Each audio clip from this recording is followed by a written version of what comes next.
प्रभूची स्तुती असो आजच्या सुंदरशा दिवसाबद्दल. परमेश्वराने आणखीन एक नवीन दिवस तुमच्या आणि माझ्या आयुष्याशी जोडलेला आहे, त्यामुळे सर्व गौरव प्रभू परमेश्वराला असो. आजचा माझा विषय आहे, आपले योग्य अनुकरण आपल्याला आशीर्वादाकडे नेते. होय, तुम्ही बरोबर ऐकलात, आपले योग्य अनुकरण आपल्याला आशीर्वादाकडे नेते. आणि हे शीर्षक मी पवित्र शास्त्रातील एका पुस्तकातून घेतलेलं आहे किंवा काही कॅरेक्टर्स वरती हे आधारित आहे. पवित्र शास्त्रामध्ये 3 कॅरेक्टर आहेत. एक आहे गायस, दुसरा आहे दियत्रफेस आणि तिसरा आहे देमित्रिय. या तिघांच्या नावाचा उल्लेख आपल्याला योहानाच्या 3ऱ्या पत्रामध्ये पाहायला मिळतो. आणि या 3 पात्रांच्या जीवनातून आज आपण शिकणार आहोत. 3 योहानाच्या पत्रामधील एक चावी वचन जर कोणतं असेल तर ते आहे वचन 11. आणि तिथं असं म्हटलेलं आहे, प्रिय बंधू, वाईटाचे अनुकरण करू नको तर चांगल्याचे कर. हा या वचनाचा पहिला भाग आहे. या ठिकाणी एक शब्द आलेला आहे आणि तो आहे अनुकरण. अनुकरण शब्दाविषयी आपण प्रथम बोलूया. अनुकरण म्हणजेच काय? तर अनुकरण म्हणजे एका व्यक्तीने दुसऱ्या व्यक्तीच्या वर्तनाची, मग ते चांगलं असेल किंवा वाईट असेल, त्याची केलेली नक्कल म्हणजेच अनुकरण. अनुकरण म्हणजेच काय? तर अनुकरण म्हणजेच एका व्यक्तीने दुसऱ्या व्यक्तीच्या वर्तनाची, मग ते चांगलं असेल किंवा वाईटही असेल, त्याची केलेली नक्कल म्हणजेच अनुकरण होय. आता अनुकरण हा विषय खरंच महत्वाचा आहे का? आपण अनुकरण या विषयाबद्दल शिकलो पाहिजेत काय? तर होय, अनुकरण हा विषय अत्यंत महत्वाचा आहे, कारण की या विषयाशी अनेक गोष्टी थेट जोडलेल्या आहेत. जसं की मी असं म्हणू शकतो की अनुकरण महत्वाचे आहे. का बरं महत्वाचे आहेत? तर ते म्हणजे आपले आरोग्य, आपली संपत्ती, आपले वर्तन, आपली शांती, आपला आनंद, आपल्या व्यवसायातील नफा, आपले भविष्य, आपल्या कौटुंबिक जीवनातील आनंद, आपल्या लेकरांचे भविष्य, अनेक अशा गोष्टींवर होणारा परिणाम आपण कोणाचे अनुकरण करतो त्यावर अवलंबून आहे. आणि गोष्ट लक्षात घेण्यासारखी ती म्हणजेच की अनुकरण करणं हा आपला एक स्वाभाविक गुण आहे. आपण लहानपणापासूनच अनुकरण करत आलेलो आहोत. तुम्ही बघू शकता की ज्यावेळेस आपण लहान होतो तर आपल्या आई वडिलांच्या बोलण्याचं आपण अनुकरण केलं. त्याने आपल्याला बोलायला शिकवलं. आईने बाळाला दादा म्हणायला शिकवलं. ज्यावेळेस आई बाळाला दादा म्हण, तो दादा म्हणायचा. बाबा म्हण, तो बाबा म्हणायला शिकला. आई म्हण, आई म्हणायला शिकला. म्हणजे आईच्या मुखातून येणाऱ्या प्रत्येक शब्दाची कॉपी करायला, नक्कल करायला बाळ शिकते. आणि अशा प्रकारे आपण सर्वजण बोलायला शिकतो. आणि ज्यावेळेस बाळ लहानाचं मोठं होत जाते तर त्यावेळेस आई वडिलांचे जे कपडे आहेत त्या कपड्यांचं ते अनुकरण करते. मग त्यामध्ये खास करून मुली आपल्या आईचं वर्तन पाहतात.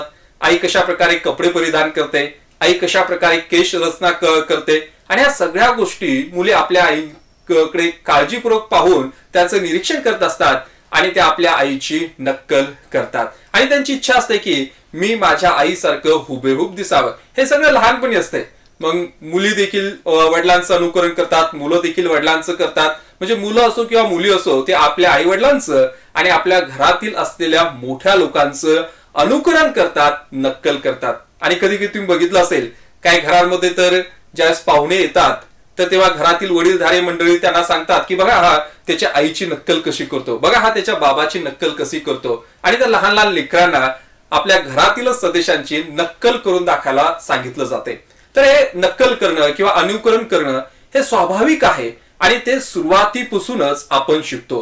परंतु लक्षात घ्या की ज्यावेळेस लहान लेकरं मोठी होत जातात तसं त्यांचा अनुकरणीय व्यक्ती हा बदलत जातो. बघा, ज्यावेळेस लेकरांना थोडंफार समजायला लागतं आणि ते टीव्ही बघायला लागतात तर त्यावेळेस त्यांचा अनुकरणीय व्यक्ती कोण होतो? टीव्ही मधले कार्टून. आणि ते त्यांना आवडायला लागतात. त्यांना असं वाटतं की मी त्या कार्टून सारखी उडी मारावी, त्या कार्टून सारखं डायलॉग मारावे, आणि ते कार्टून त्यांचे हिरो बनतात. छोटे छोटे कोणतेही कार्टून असतील, मग डोरेमॉन असेल, बेंटन असेल, आणि त्यांच्या वयोमानानुसार त्यांचे आवडते कार्टून असतात आणि त्यांचे पात्र असतात. ते त्यांचं अनुकरण करतात. आणखी ज्यावेळेस ते मूल मोठं होत जाते, ज्यावेळेस तरुण वयामध्ये येतात, तरुण आणि तरुणी काय करतात? सहसा करून ते खेळाडूंचं, एखाद्या विशिष्ट कलाकारांचं किंवा एखाद्या राजकीय व्यक्तीचं अनुकरण करतात. आणि त्यांना ते आवडतं आणि ते त्यांना पसंती देतात. बघा, अनेक तरुणांना किंवा तरुणींना जर तुम्ही विचारलं की तुम्ही कोणाचं अनुकरण करता, हुम डू यू फॉलो, तुम्ही कोणाला फॉलो करतात, तर ते लगेच एखाद्या अभिनेत्याचं किंवा एखाद्या अभिनेत्रीचं नाव सांगतील किंवा एखाद्या महान खेळाडूचं नाव सांगतील का, कारण की त्यांच्यासाठी तो व्यक्ती अनुकरणीय आहे. काही वर्षांपूर्वी मी सलून मध्ये गेल्यावरती त्या व्यक्तीने सांगितलं की आमचा जास्तीत जास्त व्यवसाय गजनी चित्रपट आल्यावरती झाला का, कारण की गजनी चित्रपटातील त्या अभिनेत्याने जी केस रचना केली होती तशीच केस रचना अनेक तरुणांना हवी होती. बघा, तरुण लोक अनेक लोकांचं अनुकरण करतात आणि त्यांना अनुकरण करणं आवडतं. अनेक लोकांना राजकीय लोकांचं अनुकरण करणं आवडतं. एखाद्या विशिष्ट झेंड्याच्या खाली ते येतात आणि तोच झेंडा, तोच पक्ष, हे सर्वस्व त्यांच्यासाठी असतं.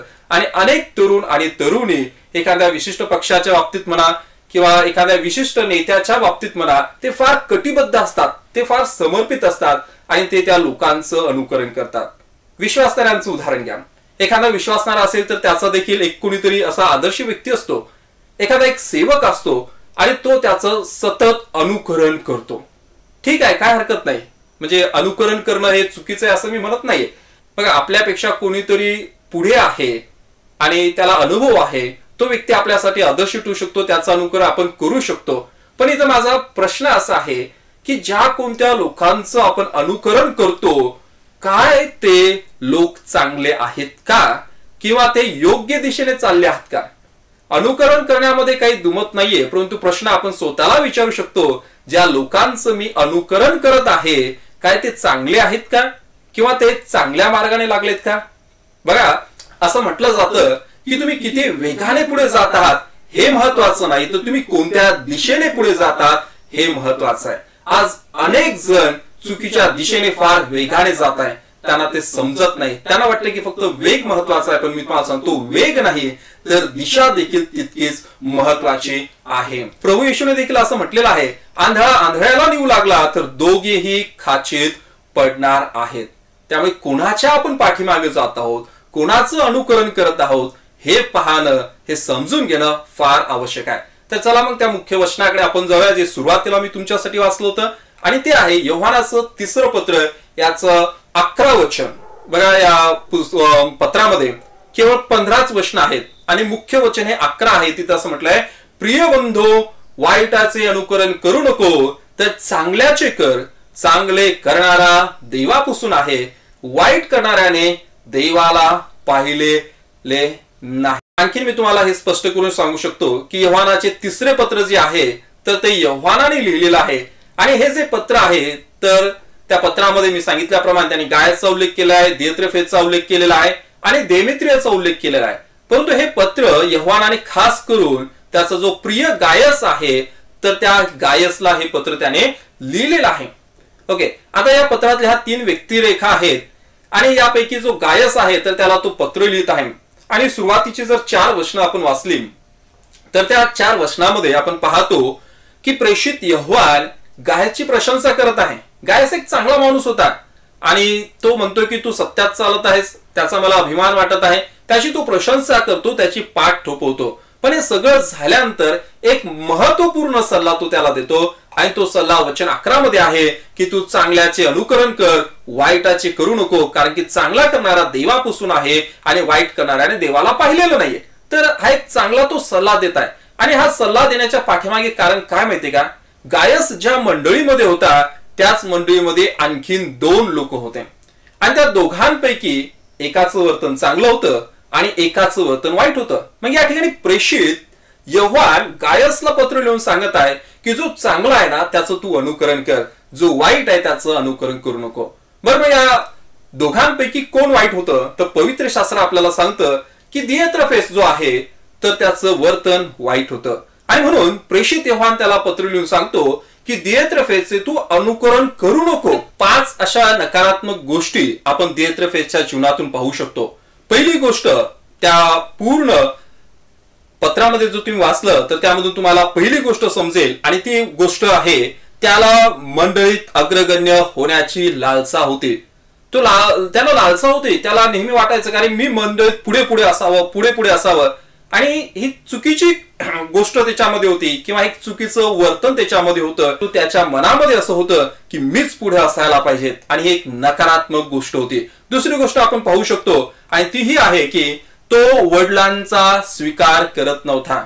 बघा, पूर्वीच्या मंडळामध्ये आपण पाहतो पाचपत्री सेवा आणि आज आहे, आणि त्या ठिकाणी वडील जे आहेत, वडील लोक जे आहेत, तर ज्यावेळेस बाहेरच्या मंडळीतील वडील तिथे यायचे त्यांचा तो स्वीकार करत नव्हता, मंडळीतील वडिलांना रिस्पेक्ट नव्हता, आणि दुसरी नकारात्मक गोष्ट त्याच्या जीवनात होत होती.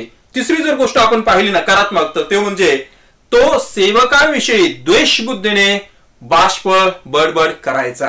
आजही अनेक लोक असे आहेत की नाही, की ते देवाच्या सेवकाबद्दल फार वाईट असे विचार बाळगतात आणि मनामध्ये त्यांचा देवाच्या सेवकाविषयी द्वेष असतो आणि द्वेष बुद्धीने ते बाष्प बडबड करतात.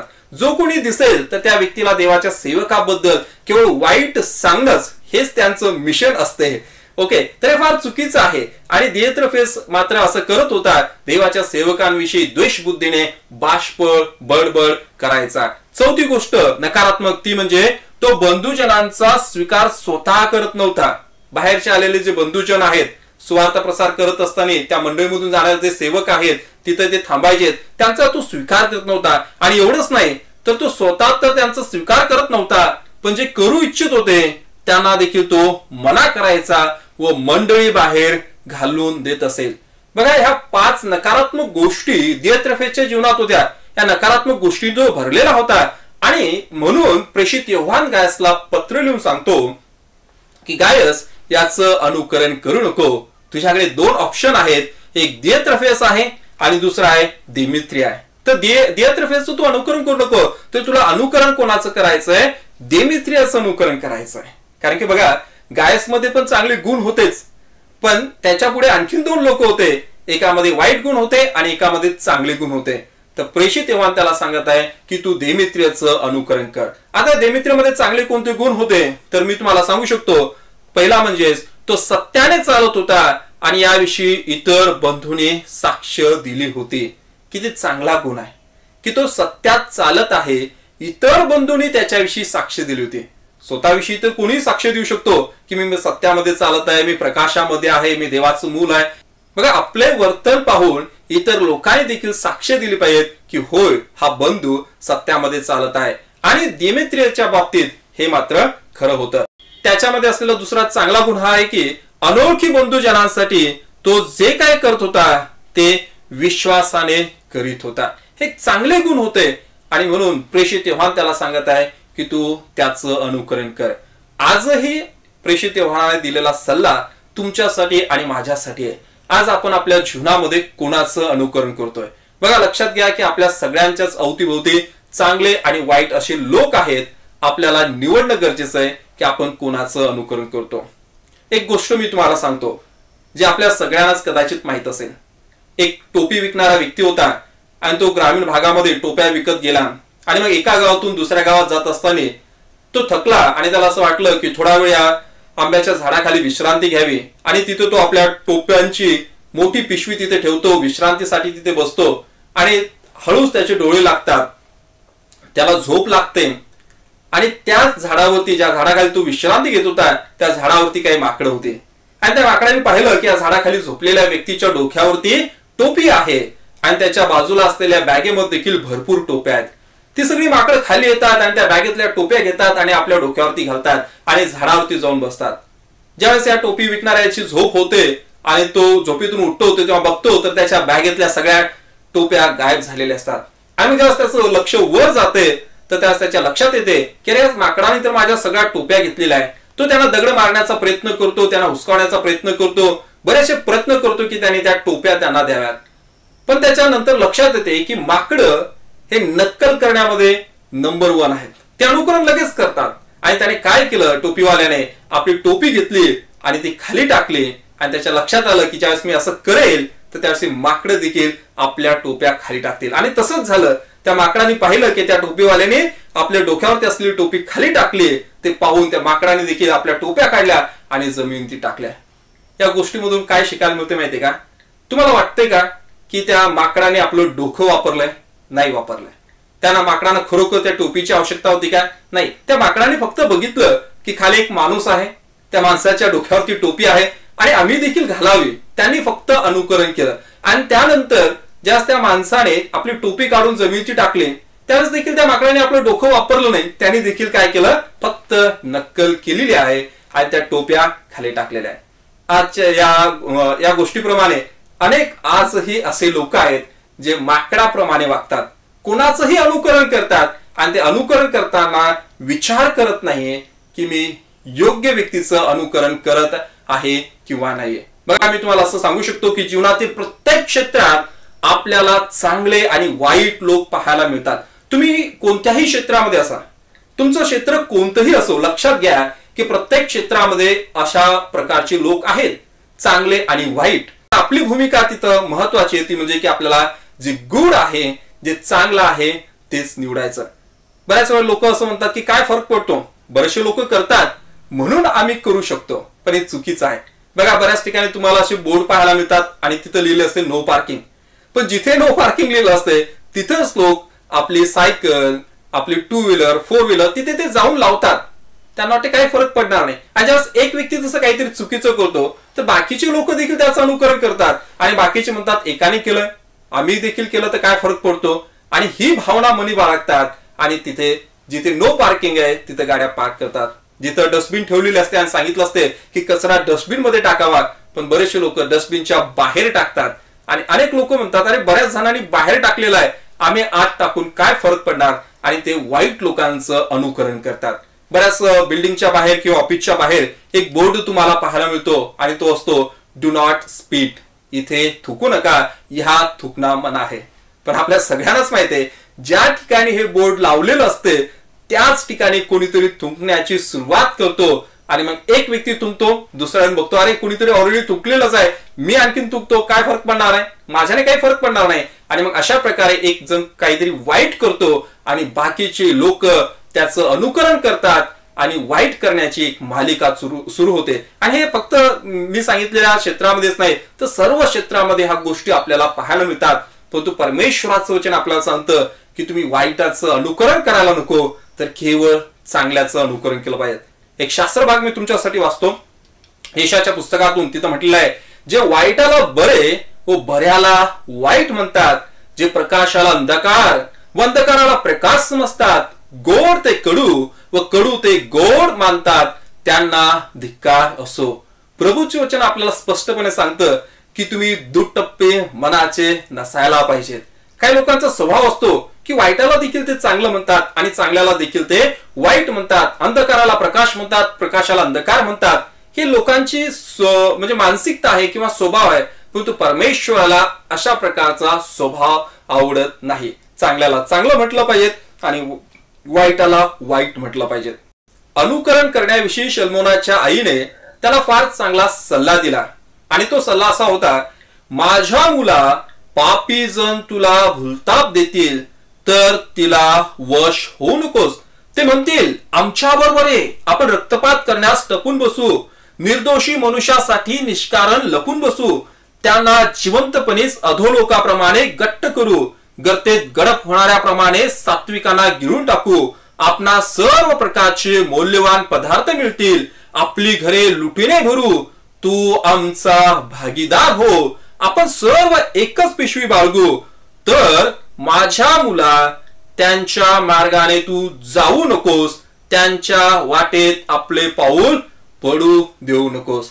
किती चांगला सल्ला एका आईने एका मुलाला दिलेला आहे की तुझ्या जीवनामध्ये असे लोक येतील, तुला सांगतील की चल आपण पार्टनरशिप करूया, चल आपण चुकीच्या मार्गाने पैसे कमवूया, चल आपण वाईट गोष्टी करूया. परंतु शल्मोनाची आई त्याला सांगतं की तुझ्या जीवनात असे लोक येतील, तुला बरेचसे प्रलोभन देतील, पण तू मात्र त्यांचं ऐकू नको. मला वाटते जर प्रत्येक आई वडिलांनी आपल्या लेकरांना यवनाचे 3रं पत्र आणि 11 वचन जर त्याला शाळेत जाताना, स्कूलला जाताना, कॉलेजला जाताना किंवा नोकरीवरती जाताना जर सांगितलं की बाळांनो चांगल्याचं अनुकरण करा, वाईटाचं अनुकरण करू नका, चांगले करणारा देवापासून आहे, वाईट करणाऱ्याने देवाला पाहिलं नाही.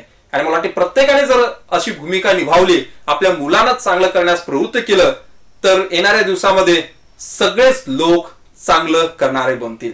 हे शक्य आहे, पण त्यासाठी आईवडिलांनी पुढाकार घेणं आवश्यक आहे. बघा, इस्रायल देशाचा जर विचार केला तर त्या ठिकाणी मी तुम्हाला सांगू शकतो की अनुकरण किती महत्वाचं आहे. इस्रायल आणि यहूदांच्या राजांचा जर आपण विचार केला तर पवित्र शास्त्रामध्ये आपण पाहतो यहूदा म्हणजे दक्षिणेकडील राज्य आणि इस्रायल म्हणजे उत्तरेकडील राज्य, असे 2 भाग होते. आणि जर आपण अभ्यास केला तर यहूदाचे जे राजे आहेत तर ते एकूण 19 राजे होते आणि एक राणी. 390 वर्ष त्यांचं राज्य चाललं. नंतर इकडे पाहतो आपण इस्रायलमध्ये 19 राजे होते, 250 वर्ष त्यांचं राज्य चाललं. परंतु या ठिकाणी मला तुम्हाला महत्वाचा मुद्दा हा सांगायचा आहे की यहुदा म्हणजे दक्षिणेकडील राज्याविषयी तो हा की परमेश्वराच्या दृष्टीने जे ठीक आहे ते केवळ 8 जे राजे होते केवळ त्या 8 राज्यांनी केलेलं आहे. पण इकडे जर आपण बघितलं इस्रायलच्या बाबतीत तर सर्वांनी परमेश्वराच्या दृष्टीने वाईट ते केलेलं आहे. बघा, एक उत्तम उदाहरण मी तुम्हाला सांगू शकतो ज्याच्याद्वारे हे क्लिअर होईल आणि ते म्हणजे आहाज राजाचं. बघा, या वचनामध्ये असं म्हटलेलं आहे की आहाज राज्य करू लागला तेव्हा तो 20 वर्षाचा होता. त्याने यरुशलेमेत 16 वर्ष राज्य केले.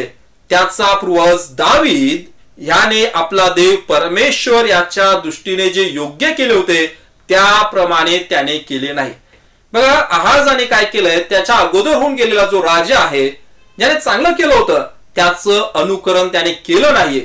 तो शिकू शकला असता की दावीद राजा जर एक राजा म्हणून आपल्या प्रजेसाठी काहीतरी चांगलं करू शकतो, मीही त्याचं अनुकरण करून मीही चांगलं करू शकतो, पण त्याने तसं केलं नाहीये. आता पुढे जर एक उदाहरण तुम्हाला द्यायचं असेल आणखीन एका राजाचं तर ते म्हणजे योशिया राजा.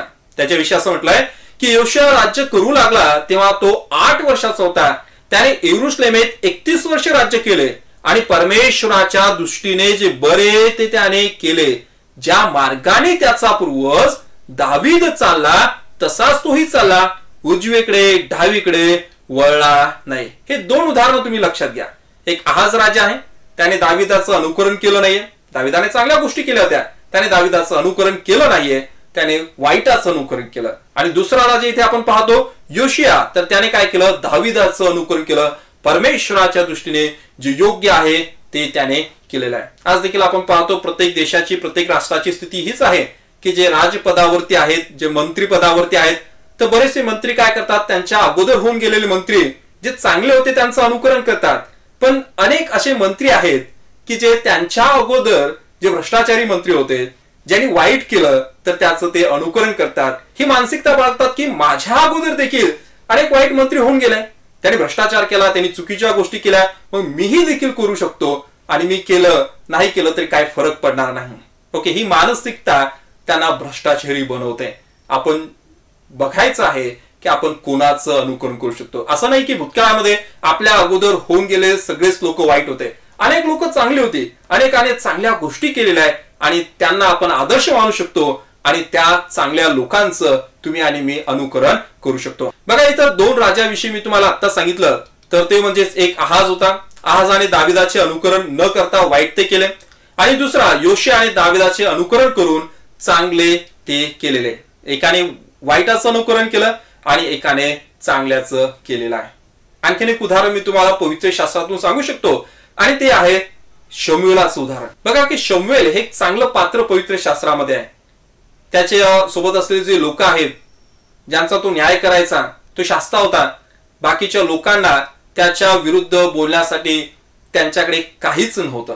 त्याचं चारित्र्य फार चांगलं होतं, तो चांगला जीवन जगला. परंतु पवित्र शास्त्र सांगतं की तो जसा जीवन जगला तसं जीवन त्याच्या लेकरांना जगता आलं नाहीये. पवित्र शास्त्रामध्ये असं म्हटलेलं आहे, 1 शमूएल 8:3 आणि 5 वचन मी तू वाचतो. तिथं म्हटलंय की त्या मुलांची नावं दिलेली आहे. एकाचं नाव योन होतं आणि दुसऱ्याचं नाव अबिया होतं. आणि पुढे असं म्हटलेलं आहे, बयशेबा येथे ते न्याय निवाडा करीत असत, पण त्याचे पुत्र त्याच्या मार्गाने चालले नाहीत. बाप फार चांगला होता, बापाने फार चांगलं कार्य केलं, परंतु बापाचं अनुकरण या लेकरांना करता आलं नाहीये. बघा, असू शकते बाप किती जरी चांगला असेल तर लेकरं त्याच्या पावलावरती पाऊल टाकून त्यांचं जीवन जगतील असं नाहीये. किंवा असंही असू शकते की एखादा बाप वाईट असेल आणि लेकरं त्यांचंच अनुकरण करतील, वाईट बनतील. असं नाही, वाईट बापाची लेकरं देखील चांगले बनतात. परंतु ज्यांचे बाप चांगले आहेत त्यांच्यासाठी किती सौभाग्याची गोष्ट आहे. ज्यांचे बाप चांगले आहेत त्यांच्यासाठी हा मोठा बहुमान आहे की त्यांच्याच घरामध्ये एक असा आदर्श व्यक्ती आहे की ज्यांचं ते अनुकरण करू शकतात. जे शमूएलाचे 2 लेकरं होते तर त्यांच्यासाठी किती बहुमानाची गोष्ट होती की आमच्या वडिलांचं आम्ही अनुकरण करू शकतो, परंतु त्यांनी त्याचं अनुकरण करण्याचं निवडलं नाही. आणि खरोखर ही एक मोठी शोकांतिका म्हणायला काही हरकत नाही. आणि बघा, हे झालं जुन्या करारातील मी काही तुम्हाला उदाहरणं दिली, परंतु अनुकरण करण्याच्या बाबतीत संत पौल काय म्हणतो, तो म्हणतो, म्हणून मी तुम्हाला विनंती करतो की तुम्ही माझे अनुकरण करणारे व्हा. पहिले करंती 4:16 मध्ये तो करंती येथील मंडळींना आव्हान करत आहे. आणि त्याचं कारण काय माहितीये का? पहिले करंती 11:1 मध्ये ते त्याचं योग्य उत्तर आहे किंवा योग्य कारण आहे, आणि ते असं आहे, जसा मी ख्रिस्ताचे अनुकरण करणार आहे तसे तुम्हीही माझे अनुकरण करणारे व्हा. किती अभिमानाने किंवा किती हिमतीने तो सांगत आहे की तुम्ही करा माझं अनुकरण, कारण की मला माहिती आहे मी कोणाचं अनुकरण करताय, मी त्या ख्रिस्ताचं अनुकरण करताय. देवाच्या प्रिय लोकांनो, आज आपल्या या जगामध्ये जीवन जगत असताना अनेक लोक आपल्या अवतीभोवती आहेत, चांगले आहेत आणि वाईट आहे. आपण चांगल्याचं अनुकरण करणं निवडलं पाहिजे. आणि सगळ्यात आदर्शवान व्यक्ती जर आपल्यासाठी कोण असेल तो म्हणजे आपला प्रभू येशू आहे. त्याचं तुम्ही आणि मी अनुकरण करायला पाहिजे. पवित्र शास्त्रामध्ये असं म्हटलेलं आहे इफिस 5:1 मध्ये, तर मग देवाची प्रिय मुले या नात्याने तुम्ही त्याचे म्हणजे प्रभू येशूचे अनुकरण करणारे व्हा. पवित्र शास्त्रामध्ये कुठेही सांगितलं नाही की प्रभू येशूने कोणाचं वाईट केलं. प्रभू येशू चांगलंच ते करत गेला, तो सत्कृत्य करत गेला, आजारी लोकांना बरं करत गेला, त्यांच्यासाठी त्यांनी प्रार्थना केली, त्याने त्या लोकांना जीवनाचा मार्ग दाखवला. प्रभूने लोकांचं चांगलंच केलेलं आहे, त्यांच्या चांगल्याचाच विचार केलेला आहे. आणि मग मला सांगा, ज्यावेळेस आपण प्रभू येशूचं अनुकरण करू तर आपण देखील इतरांसाठी चांगलंच करण्याचा विचार करू. म्हणून आपण प्रभूचं अनुकरण करणं फार गरजेचं आहे. शेवटच्या भागाकडे आपण जाऊया आणि काही वचन मी तुमच्यासाठी वाचतो. तिथं म्हटलेलं आहे यशाया 55:7 मध्ये की दुर्जन आपला मार्ग सोडो, अधर्मी आपल्या कल्पनांचा त्याग करो आणि परमेश्वराकडे वळो, म्हणजे तो त्याच्यावर दया करेल. तो आमच्या देवाकडे वळो, कारण तो त्याला भरपूर क्षमा करेल. आतापर्यंत आपण वाईट लोकांचं अनुकरण केलं असेल, आपण वाईटांच्या सोबत असून आपण बऱ्याचशा चुकीच्या गोष्टी केल्या असतील ज्या देवाला मान्य असतील, काय हरकत नाही. प्रभू आपल्याला संधी देतो. तो म्हणतो की ठीक आहे, तुम्ही वळा, तुमच्या दुर्वर्तनापासून वळा, तुमच्या वाईट गोष्टीपासून वळा, मी तुम्हाला क्षमा करण्यासाठी तयार आहोत. परमेश्वर क्षमा करण्यासाठी तयार आहे. आपल्याला वळणं गरजेचं आहे. नीतिस्तुती 4:14 मध्ये देखील हीच गोष्ट सांगितली आहे की दुर्जनांच्या मार्गात शिरू नकोस, दुष्टांच्या मार्गात चालू नको, वाईटांचं अनुकरण करायला नको. झालं असेल तर काय हरकत नाही, आपण चांगल्या मार्गावरती येऊ शकतो. आणि मला आवडत असलेलं एक वचन पवित्र शास्त्रामध्ये ते म्हणजे मिखा 6:8. तिथं म्हटलेलं आहे, हे मनुष्य बरे काय ते त्याने तुला दाखवले आहेस, नीतीने वागणे, आवडीने दया करणे व आपल्या देवासमगमे राहून नम्रपणे चालणे, या वाचून परमेश्वर तुझ्याजवळ काय मागतो. परमेश्वर तुमच्याकडून आणि माझ्याकडून चांगल्या वर्तनाची अपेक्षा करतो. पण कधी कधी काय होते माहितीये का, चांगलं करण्यास आपण कंटाळा करतो. गलतीकाराच्या पत्रामध्ये याविषयी सांगितलेलं आहे. गलतीकारास पत्र 6:अध्याय वचन 9 आणि 10 मध्ये म्हटलेलं आहे, चांगले करण्याचा आपण कंटाळा करू नये, कारण आपण न खचलो तर यथाकाळी आपल्या पदरी पीक पडेल. तर मग जसा आपल्याला प्रसंग मिळेल त्याप्रमाणे आपण सर्वांचे व विशेषतः विश्वासाने एका घरचे झालेल्यांचे बरे करावे. पण बऱ्याच जणांना प्रॉब्लेम काय तो माहिती आहे, आपण कंटाळा करतो चांगलं करण्याचं. त्याचंही कारण असतं. बघा, बऱ्याच वेळेला आपल्याला वाटतं की कशाला कोणाचं चांगलं करायचं. आम्ही तर बऱ्याच लोकांचं चांगलं केलेलं आहे, त्यांना आर्थिकरित्या मदत केलेली आहे, त्यांना त्यांच्या पायावरती उभं राहण्यासाठी होईल तेवढे प्रयत्न केलेले आहे. आणि ज्यावेळेस आपण असं काहीतरी कोणासाठी करतो आणि त्याची ते आठवण ठेवत नाही, ते आपल्याला विसरून जातात, त्यावेळेस साहजिकच आपल्या मनामध्ये विचार येतात की कशाला कोणाचं चांगलं करायचं, चांगलं करून काय फायदा झाला. पण मी तुम्हाला सांगतो, होऊ शकते हा अनुभव तुमचा असू शकतो की तुम्ही कोणासाठी काहीतरी चांगलं केलं आणि त्या लोकांना त्याची तीळ मात्र देखील म्हणजे आठवण नाहीये. पण काय हरकत नाही, मी तुम्हाला सांगतो, सगळेच लोक जगातील तसे नसतात. एका व्यक्तीसाठी तुम्ही चांगलं केलं आणि त्याची त्याला योग्यरित्या परतफेड करता नाही, पण दुसरे अनेक अशी लोक आहेत ज्यांना तुमच्या चांगुलपणाची गरज आहे. आहेत अनेक अशी लोक ज्यांना तुमच्या आणि माझ्या चांगुलपणाची आवश्यकता आहे. म्हणून एखाद्या व्यक्तीने आपला दगा दिला असेल, एखाद्या व्यक्तीने आपल्या चांगुलपणाचं उत्तर आपल्याला वाईट रीतीने दिलं असेल, काही हरकत नाही, आपण चांगलं करत राहूया आणि त्याचा कंटाळा करायला नको, कारण की परमेश्वराचं वचन आपल्याला तसं सांगतं. ह्या महत्वाच्या गोष्टी काही आपण पाहूया. आपण कोणाकोणाचं अनुकरण करू शकतो, तर काही मुद्दे मी देत आहे, जसं की चांगल्या अधिकाऱ्यांचे अनुकरण करू शकतो, चांगल्या मित्रांचे आपण अनुकरण करावे, चांगल्या सहकार्यांचे अनुकरण करावे, चांगल्या विश्वासणाऱ्यांचे अनुकरण करावे. कदाचित तुम्ही आक्षेप घ्याल आणि म्हणाल की विश्वासणारे तर चांगलेच असतात, पण नाहीये सगळेच विश्वासणारे चांगले असतात असं नाही. आणि यवनाच्या 3ऱ्या पत्रामधून आपण ते बघितलेलं आहे. तर योग्य लोकांचं आपण अनुकरण करणं गरजेचं आहे. बऱ्याच वेळेला अनेक खोटे संदेश असतात, खोटी शिकवण देतात, तरी देखील लोक डोळ्यावरती पट्टी बांधून त्या लोकांचं अनुकरण करतात आणि ते थांबलं पाहिजेत. चांगल्या नागरिकांचे आपण अनुकरण केलं पाहिजे. आपल्या अवतीभोवती, आपल्या गल्लीमध्ये, आपल्या गावामध्ये बऱ्याच ठिकाणी अनेक असे चांगले लोक आहेत जे चांगलं करतात आणि त्यांचं पाहून, त्यांचं वर्तन पाहून, ते करत असलेली सत्कृत्य पाहून त्यांच्याकडून आपण बऱ्याचशा गोष्टी शिकू शकतो. आणि शेवटी मी एवढंच म्हणेल, केवळ चांगल्याचं आणि चांगल्याचंच अनुकरण करा. बघा, आपला देव हा चांगला देव आहे आणि तो आपल्याकडून अपेक्षा करतो की आपण चांगलं ते करावं. बघा, परंतु बऱ्याच वेळेला काय होते, आपल्याला मोह होतो. ज्या दिशेने भरपूर लोक जात आहे, आपल्याला वाटते की आपणही त्या दिशेने जावं, त्या लोकांचं बरोबर आहे, परंतु असं नाहीये. ज्या दिशेने भरपूर लोक जात आहे तीच दिशा बरोबर असेल असं नाहीये. तुम्हाला परीक्षण करणं गरजेचं आहे. पवित्र शास्त्रामध्ये आपण पाहतो की ज्या संत पौल पवित्र शास्त्रामधून शिकवत होता, तर त्यास बिरुया येथील लोक संत पौल जे शिकवत आहे ते बरोबर आहे की नाही याचा शोध ते शास्त्र वचनामध्ये घेत होते. आणि हे चांगलं चिन्ह आहे खऱ्या विश्वासणाऱ्याचं, की जे कोणते तुम्ही संदेश ऐकता तर संदेश पवित्र शास्त्रानुसार आहेत की नाही याचं परीक्षण करणं गरजेचं आहे. मला असं वाटतंय की देवबाप या वचनाद्वारे तुमच्याशी बोलला असेल आणि देवबाप तुम्हाला अनुकरण करण्यासाठी, चांगल्या लोकांचं अनुकरण करण्यासाठी सहाय्य करो. एक प्रार्थना आपण करूया. एक प्रार्थना तुम्हाला स्क्रीनवरती दिसेल, तुम्ही डोळे उघडे ठेवून ती प्रार्थना करू शकता. प्रभू परमेश्वरा, या जगात जीवन जगत असताना वाईट आणि चांगले असे दोन्ही प्रकारचे लोक माझ्या भोवती आहेत. मला चांगल्या लोकांचे अनुकरण करण्यास सहाय्य कर. वाईट गोष्टींना आणि वाईट लोकांना नाही म्हणण्याची हिंमत मला दे. मला प्रत्येक समयी तुझे अनुकरण करण्याचे सामर्थ्य दे. मला इतका चांगला व्यक्ती बनव की मी जसे तुझे अनुकरण करतो तसे इतर लोकांना देखील करावे. Amen. God bless you all. Thank you so much.